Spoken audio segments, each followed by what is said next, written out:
ለየት ባለና እንዲሁም አዲስ በሆነ ፕሮግራም መጥተናል። እንግዲህ ሁለት እንግዶችን እየመጥቻለሁ። የመቀሌ ዩኒቨርሲቲ ተማሪዎች ናቸው። እስኪ ከአንተ ጀምር፣ ስምን አስታውቃለሁ። ስሜ መስፍን ይባላል። የሁለተኛ ዓመት የጆርናሊዝም ኤንድ ኮሚኒኬሽን ተማሪ ነኝ። ለጆርናሊዝም ዲፓርትመንት ፍሬሽ ማለት ነው። ጆርናሊዝም ዲፓርትመንትን የመረጥኩት ያው ከበፊትም ጀምሮ ፍላጎት ስለነበረኝ ፓሽኑ ስላለኝ በደንብ በዛ ሰርቼ ለወጥበታለሁ ብዬ ስላሰብኩበት በዛው መርጬዋለሁ ማለት ነው። በጣም ደስ ይላል። ወደ ቀጣዩ እንግዲህ ተገናኛችን እናልፋለን። ራስን እናስታውቀንና። ኦኬ እሺ፣ በመጀመሪያ እዚህ አክብራችሁ ስለጠራችሁኝ አመሰግናለሁ ማለት እወዳለሁ። እናም ስቀጥል ስሜ ተመስገን አምነው ይባላል። የሁለተኛ ዓመት የጆርናሊዝም ኤንድ ኮሚኒኬሽን ተማሪ ነኝ እና ይህም የመጀመሪያ ምርጫዬ ነው። ከልጅነት የነበረ ፓሽን ወይ ደግሞ ፍላጎት ነበረኝ። በዛ የተለያዩ ስራዎችን ሰራ ነበር። ከትምህርት ቤት ከ8ኛ 10ኛ ክፍል ጀምሮ በተለያዩ ክበቦች ሚኒ ሚዲያ አባል ሆኜ ሚኒ ሚዲያን ክበብ በመምራት እና የተለያዩ በስፖርት ዙሪያ ሞሮፍ በስፖርት ዙሪያ ዜናዎችን በማዘጋጀት እና የዜና ማንበብ በዛ ዙሪያ ሰራ ነበር እና ከጥንት የነበረ ፓሽን ነው። በዛ መልኩ ወደዚህ ተቀላቀልኩት።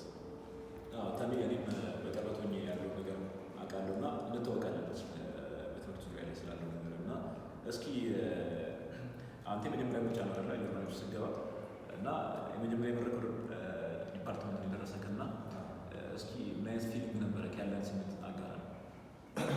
እሺ የመጀመሪያ ምርጫ እንደሆነ ቃለው እንደሚደርሰኝም 100% እርግጠኛ ነበርኩ። ማለት ከሪዛልት አንፃር እና ምንም የተጠራጠርኩበት መንገድ አልነበረም ማለት ነው መጀመሪያ እንደሚደርሰኝ እና አጋጣሚ ነው ያየሁት።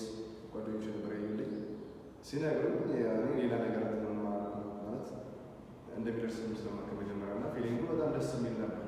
በጣም ማለት ነው ከምናገረው እና ከምለው በላይ በጣም ደስተኛ ነበርኩ እና ደስ ብሎኝ ነው ማለት ነው። በጣም ደስ ይላል። እንግዲህ ሉክ በጣም ደስ ይላል። የጆርናሊዝም ተማሪ ሆናችኋል። እኔ ሆኛለሁ ያው አንድ አካል ስለሆንኩኝ ማለት ነው እና አንተ ደግሞ ያለህ ነገር በጣም ደስ ይላል። ከእኛ ከሲኒየሮቹ ጋር ያለ ግንኙነት በጣም የሚገርም ነው። አሪፍ የሆነ ግንኙነት ነው ያለህ እና ይህን ነገር እንዴት አድርገን ያደረገው ያመጣው? ኦኬ እውነት ብላ ከሶስተኛ ዓመት ተማሪዎቹ ጋር እንቀራረባለን። ምክንያቱም ከ2016 ዓ.ም ጀምሮ አንድ ላይ ነበርና ስንግባባ ሀሳባችንን የተመሳሰለ ነገር ነው እና ከእነሱ ጋር በደንብ እንግባባለን። አይ ቲንክ ለምሳሌ ፕሪንስ የሚባል ለዛ ሶስተኛ ዓመት ተማሪ እሱም በቤተክርስቲያን ነው የማውቀው። ገሪ የሚባል ደግሞ የጆርናሊዝም ውጤት ሰቃይ ተማሪ ነው። እሱን የማውቀው ደግሞ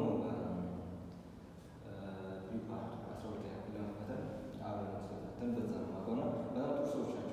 ከእነሱ ጋር ለመግባባት ራሱ የሆነ እንትን አላቸው እንድትቀርባቸው ፊታቸው ራሱ እንትን ያለ ይስባል እንድትቀርባቸው እና አሪፍ ሰዎች ነው። በዛ ላይ የሆነ ከሰው ጋር ስግባባ አንዴ ከተግባባ በደንብ ነው ምግባባ ካልቀረበ ደግሞ አልቀረበ እንደዛ አይነት ባህሪ ስላለ ይመስላል።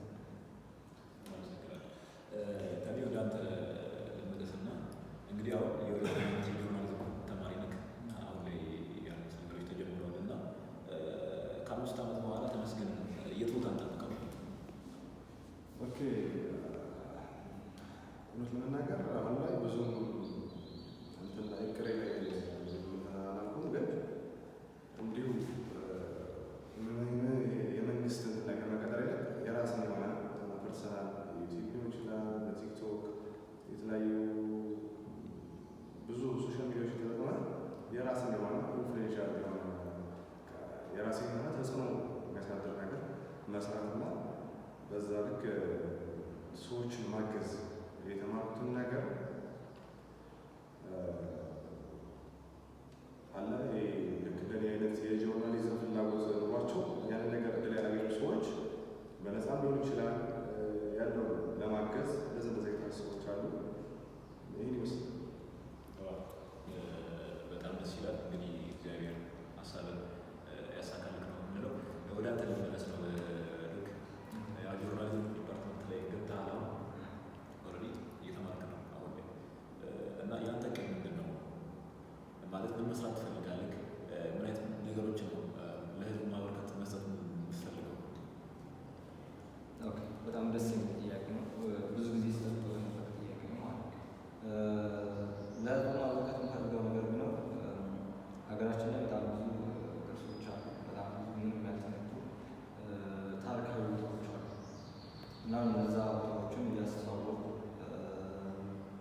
የሚታገዝ ካለ እያገዝኩ የህዝቡን ጥያቄ ደግሞ እያነሳ ለመንግስት በመጠየቅ ለህዝቡ አሪፍ ፊድባክ እንዲሰጠው የማድረግ ሀሳብ አለ።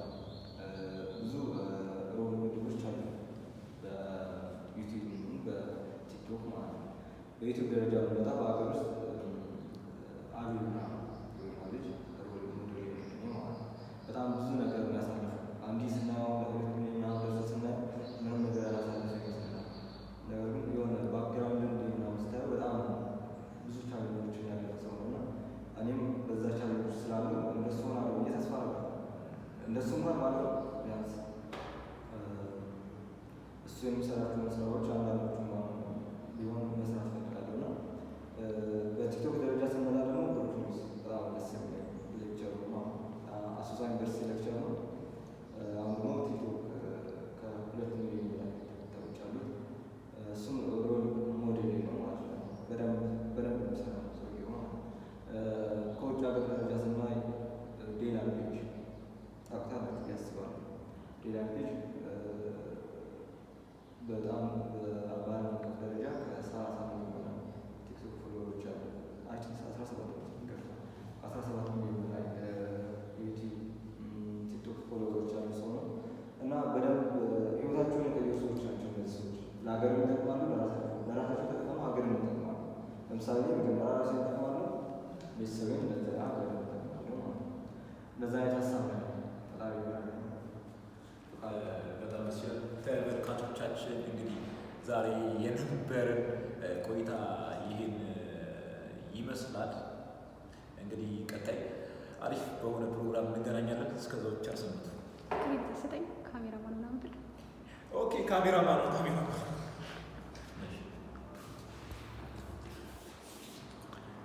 እቺ እንግዲህ የምታያት ልጅ ቆንጆ ነች አይደለ?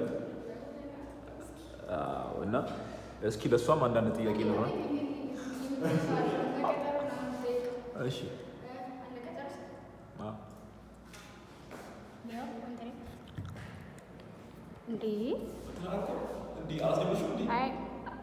በነገራችን ላይ አልቆመም። ማርያምን አልቆመም።